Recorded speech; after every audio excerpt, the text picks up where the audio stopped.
Hi, I'm Susan. And I'm Tommy, and today we're going to be talking about psychological safety, both the concept and some of the tools that you can use to promote this, especially in a workplace setting. So, Tommy, I know that you've done quite a bit of research in this area. Can you tell us what is psychological safety and how might this be impacting people? So, psychological safety in its basic form is really just the ability to feel free and to trust your situation to speak your mind and talk about what you're really thinking, offering your thoughts without worrying that you'll be punished or feel bad or that there'll be some sort of negative consequence. And by that, I don't mean like disagreement, right? I mean a situation where um, you say something and somebody disagrees, but they might make you feel dumb, as it were, or stupid for saying it.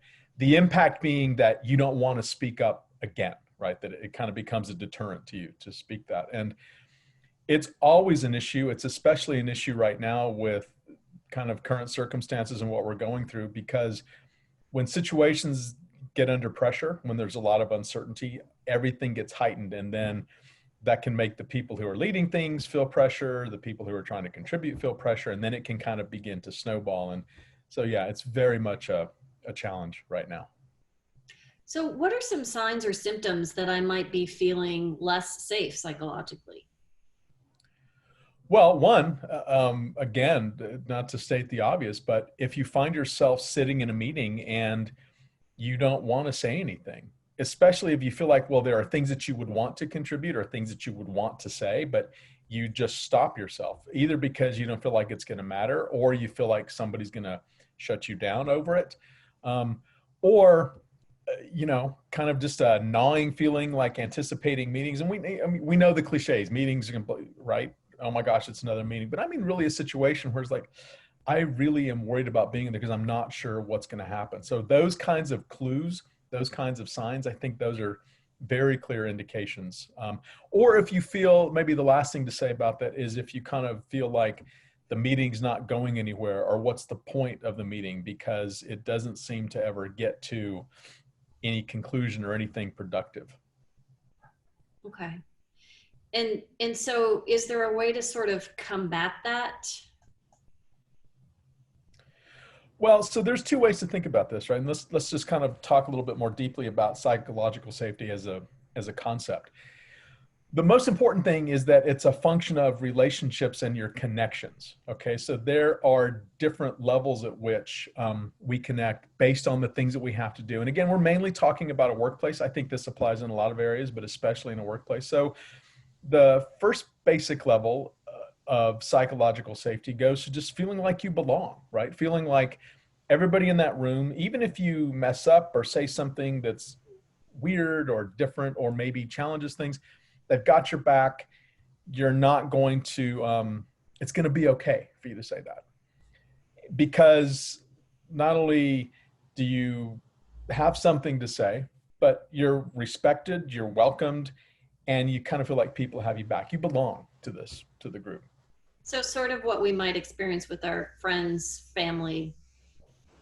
Well, yeah, and there's an element of forgiveness in this, right? To use that term, that like we say things, but if people know you, or there's a good level of benefit of the doubt, right? Well, we all say kind of stupid things at times, but it's like it's like, okay, I'm not going to nail you for that. I know what you're doing.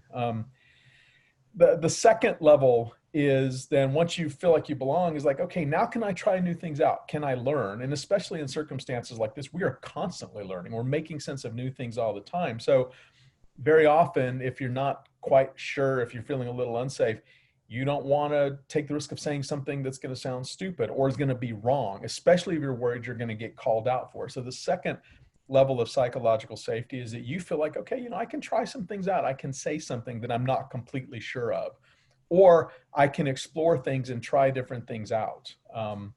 Which then leads to the third level, which is once I feel safe and stable and people have my back, and then I feel like I can learn some different things and try some new things out, then I'm really ready to perform and to step into whatever role it is that I have, because I feel comfortable making decisions that even if things don't quite work out, I'm going to be able to pivot and try different things out and people will help me. So I can, if you will, own it, or to put it a little more plainly, I'm not afraid to shoot the ball, because even if I miss, that's okay. I have a team around me that's going to support me and do this. And then probably the highest level, and maybe the most important level, is that I feel comfortable disagreeing or challenging a viewpoint or offering a different viewpoint. And again, in the context that we're living in now, with so much uncertainty, different things changing, this is absolutely critical, because you need to, either as a member of the team and especially as a leader of the team, you need those different viewpoints, right? You need people to say, excuse me, but you're not paying attention to what's going on right there. We're all focused over here. And if somebody feels unsafe to do that, that can have really dire consequences. And this is all developed out of the work of Timothy Clark, who had taken this concept and then developed it into kind of levels of what we're trying to work towards and attain. So it sounds like it's the responsibility of both leaders and individuals to create these levels of connection and psychological safety, right? Yeah, yes, especially when you think about the fact that org charts are different than the way people actually work in power structures. Power structures, different people can have different levels of power, even from moment to moment in a conversation. And I say that because leaders have a lot of power and a lot of responsibility to help create these spaces, but other people on the team share the same responsibility to do this and to help do this and to support each other. Because it may not be the leader who is calling somebody else. It could be a teammate who's making somebody feel unsafe. So we all can understand this, because at the end of the day, this is about our relationships with each other and how we operate with each other in whatever context we're operating. So what are some things that leaders can do?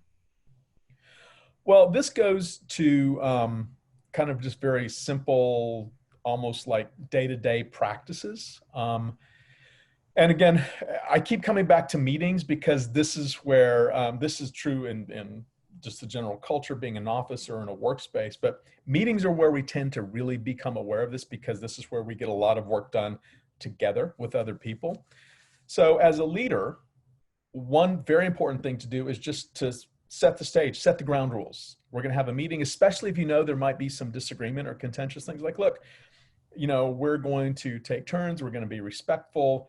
Everybody can share ideas. It's okay to put things out there, right? So just set the stage for what's going to happen. Acknowledge, especially if you know that there are things that could come up that could be uncomfortable, acknowledge that, right? The thing that really drives it is surprises that keep people off balance. So the more you can say what's going to happen, and people, you said we might disagree then, right? That's really important. The second thing is, especially as the leader, because you have the power to control this, is to be sure that you're inviting participation. Ask people to become involved and let them know that you're going to do that. So in my roles as facilitator, as teacher, as leading groups, one of the things I'll tell people is like, you know what, I'm very tuned into body language. So in a sense, you may not be saying anything, but your body may be saying everything. If you kind of do this, I'm going to ask gently and say, so what do you think in there, right? So, and at the same time, if you do ask somebody to participate and you can tell that they really are not ready, then you can let off, right? So this is just really being good at reading signs and continually inviting participants, especially from people who are sitting there silently. This kind of pose tells you something, and you want to engage that and pull people in. And then the last thing is to respond in a way that still invites participation, still keeps everybody in the room realizing, okay, this is a safe place to be talking. Because if I say something off topic, or if I say something that, oh my gosh, I can't believe I said that, it's really important as the leader to reinforce the idea that we need everybody's input. And it's okay, right? Go back to what we said a second ago about belonging. Whatever you're saying, you're part of this team. We need you. So keep going, right? We need you to keep participating.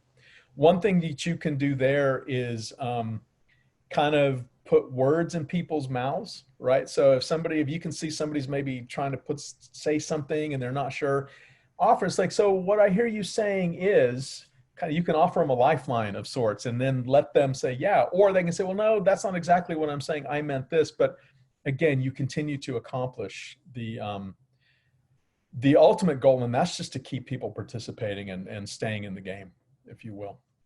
And I've often heard that leaders say we are giving people opportunities, but they're not speaking up, or we think that we've already heard them. So I know you have some ideas for how individuals can work within an environment to make sure that they're feeling more psychologically safe to participate. Well, just one thought about that.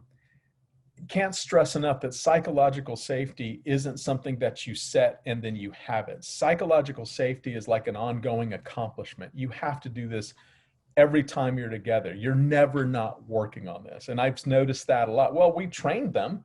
Why aren't they doing it? Because you get good at it and you maintain this. So I think that's a really important point to remind ourselves.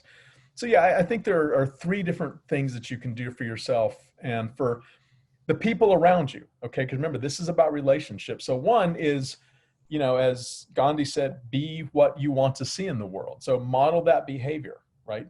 Treat your fellow teammates with the same respect and the same openness and inviting position that you want to have, and that you expect from leadership and kind of the general culture. So that's really important. Second thing is to bring a bit of empathy to it, especially if there is somebody who's in charge who you can feel like is really driving this. Not to excuse bad behavior, as it were, because sadly there are situations where there is a problem and that needs to be dealt with. So I'm not trying to say you should excuse everything, but I think the first place to go is to just kind of be empathetic and say, okay, I'm feeling a lot of pressure. What pressure must they be feeling? Can that account for stuff? And in some circumstances, if the team can calm down, kind of modeling the behavior, it can create a safe space for the leader to calm down, and then it can work much more smoothly. So I think that's a key thing, is to kind of take a bigger perspective and see what's going on and see if maybe you can help guide it in that direction. And then the third thing is just for your own psychological well-being, is being sure that, especially in stressful situations, you're doing the things to take care of yourself, right? That you have your own place where you can decompress and you can take the pressure down. Little things, as silly as it may sound, getting sleep, remembering to breathe, all of those things, as I'll put it to be, remember that we're physical bodies and everything that we're doing, and all of these things impact us when things are going normally, let alone when we get into circumstances like this. I think we kind of intuitively know how to do it. It's remembering that, right? Remembering to bring our full person into these situations and taking care of each other. As simple as that mess. It's hard, but I think that is the principle. Right. So psychological safety is about keeping an environment where I feel safe speaking up, and leaders can set the stage and encourage participation, and I can model the behavior with my colleagues, make sure that I'm finding those safe places in my own life. Anything else? This is not a nice to have, right? This is absolutely mission critical, especially at times right now. That we can talk about the so-called soft skills. We need to execute, and yes, we do, but if this isn't going, none of the rest of that is going to work, because at the end of the day, all of that execution and staying on plan is being done by people who are dealing with this. So that can be a really, really important point to emphasize. This is some of the most important things you can do, especially when the stress is up and there's a lot of pressure on the situation. Great. Thanks so much for sharing your expertise, Tommy. Thanks. It's a pleasure. Thank you.